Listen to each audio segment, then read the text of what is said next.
You know, philosophers are remarkable people. They strive for pure thinking. Psychologists, however, deal with real people. And real people are not always ideal thinkers. A distinguished modern philosopher once described thinking in 3 stages.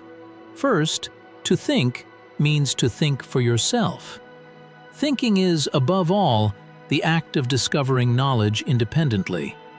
Second, to think means expressing your ideas in a way that another person can understand.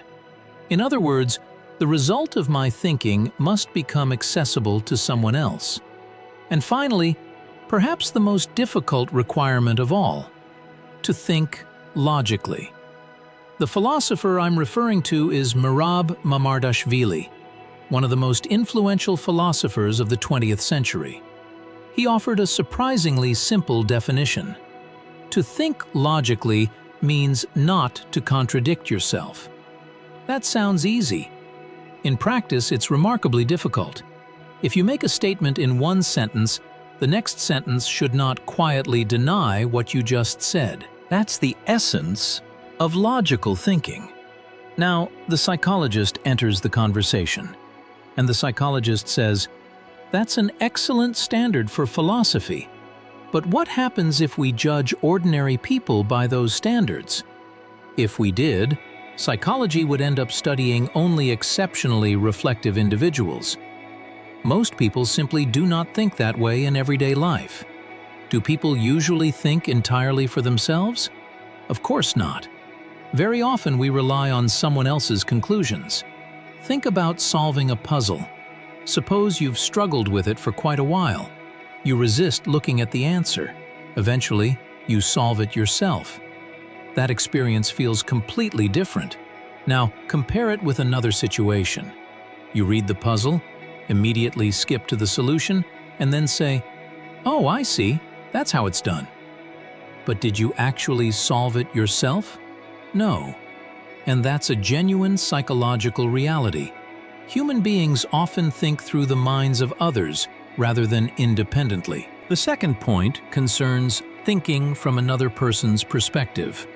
For centuries, many European scholars, not only psychologists but also historians, sociologists, and anthropologists, made a fundamental mistake.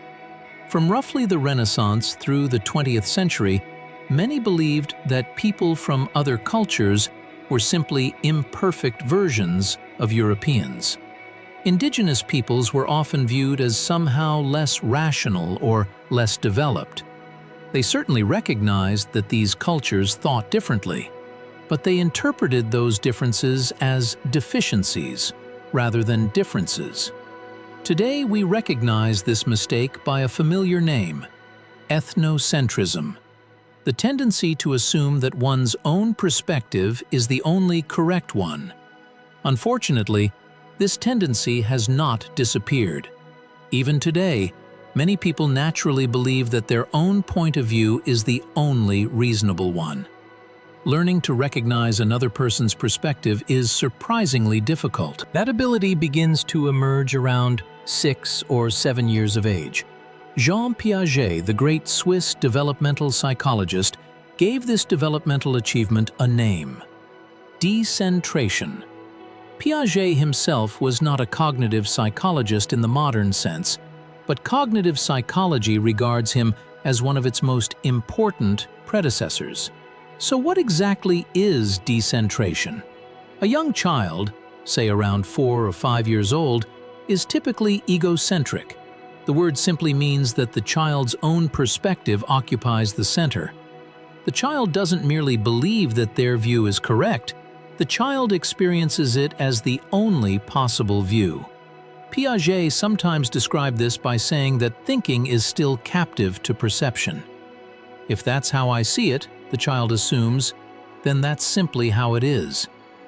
Only later, usually around 6 or 7 years old, and sometimes even later, does the child gradually acquire the ability to consider someone else's point of view, perhaps the perspective of a parent or a teacher, or another child. At that moment, something profound begins to happen. The same object can now be viewed from at least two different perspectives. And that is where genuine thinking begins. That is where intelligence begins to develop in a new way. Does this mean that preschool children cannot be studied scientifically? Of course not. They absolutely can. Psychologists simply recognize that the ability to decenter has not yet fully developed. Finally, let us consider the philosopher's third requirement: logical thinking. In philosophy, logical thinking largely means thinking in concepts. But everyday life is different. A preschool child, and often an adult as well, would never describe it this way.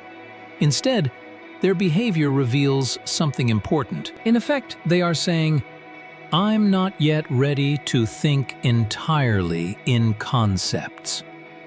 I still organize experience in broader, more concrete groupings." You may remember that we previously discussed what psychology calls complexes, early forms of organizing experience that come before fully developed conceptual thinking. A philosopher would insist on concepts. Psychology takes a different approach.